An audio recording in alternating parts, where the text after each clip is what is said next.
Yes, bana mambo vipi? Karibu sana. Hii hapa ni The Purple Estate Barabara TV. Leo nipo na Excom academic wa shule kuu ya uandishi wa habari na mawasiliano kwa umma kwa maana ya SJMC, chuo kikuu cha Dar es Salaam, Hija Jarabi. Bana kwema? Kwema kabisa. Yes, bana ni muda mrefu umepita, hatimaye vyuo vimefunguliwa bana hii. Ndio. Yes, bana ningependa kujua tu kwa ufupi wewe kama Excom academic wa shule kuu ya uandishi wa habari na mawasiliano kwa umma kwa maana ya SJMC. Tayari vyuo vimefunguliwa na first year wameweza kuripoti, na kwenye muda ambao wakaribishwa kwa maana orientation tayari wameshakaribishwa vyuoni, lakini kuna continuous kwa maana second year na finalist pia. Ushauri wako kama Excom academic kwa mazingira halisi ya chuo jinsi yalivyo na namna ambavyo wanatakiwa kuishi pengine kitaaluma zaidi?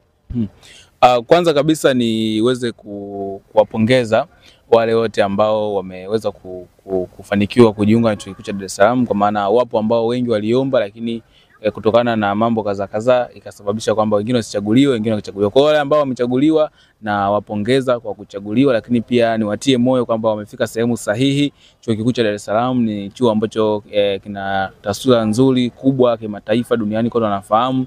Lakini ukija kuzungumzia mahususi kabisa kwa upande wa shule kuu ya uandishi wa habari na mawasiliano kwa umma SJMC, ni chuo kikubwa tu, kwa maana ni shule tu ambayo iko vizuri, ambayo ni ipo chini ya chuo kikuu cha Dar es Salaam. Na kwa watu ambao wanafika, kwa maana wale wanafunzi ambao ni mwaka wa kwanza, basi waone kwamba wamefika ni sehemu sahihi na wala hawajakosea kufika hapa. Kwa wale ambao wanaendelea kwa maana ya continuous mwaka wa pili na mwaka wa tatu, ni kwamba tu waendelee kuishi maisha ya shule, waendelee kuenenda vizuri. Hatujashuhudia kesi kubwa za utovu wa nidhamu na nini, lakini mambo yameenda vizuri. Kwa hiyo mimi ni washauri ama ni cha kuwatia moyo ni kwamba waendelee kuishi vizuri, kuishi kishule, wazingatie kilichowaleta, kwa sababu hapa tunasema tunakuja wengi lakini kila mtu anakuja kivyake, na mwisho wa siku ataondoka kivyake. Kwa hiyo waishi vizuri, waishi kwa kusaidiana, waishi kwa kuheshimu sheria za shule, waishi vizuri, yani watakuwa wataishi vizuri, watafurahia chuo kama watu watakuwa wanafuata sheria na taratibu ambazo zimewaleta hapa chuoni.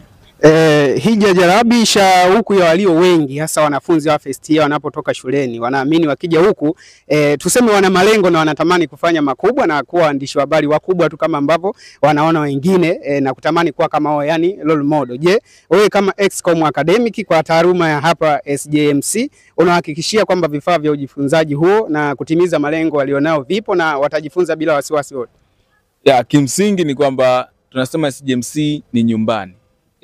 SJMC ni nyumbani, na hapa ndio chimbuko la waandishi wa habari wote nguli ambao wewe unawafahamu. Hakuna mwandishi wa habari nguli Tanzania ambaye hajatokea hapa SJMC. Kwa hiyo watu ambao wanajiunga kwa maana mwaka wa kwanza wasio na wasiwasi kuhusiana na mazingira ya ujifunzaji. Mazingira ni rafiki, vifaa vipo vya kutosha, tunayo studio radio, tunayo studio ya TV, kamera zipo, microphone, kila kitu kipo. Yani ni wao tu kwenda kutendea kazi. Lakini pia gazeti lipo, japokuwa tunasikitika gazeti mwitikio mkubwa mdogo wa wanafunzi ambao pia wangekuwa ni waandishi, lakini ni kwamba tunaonyesha kwamba rasilimali zipo za ujifunzaji. Kwa hiyo hamna shaka katika masuala mazima ya ujifunzaji.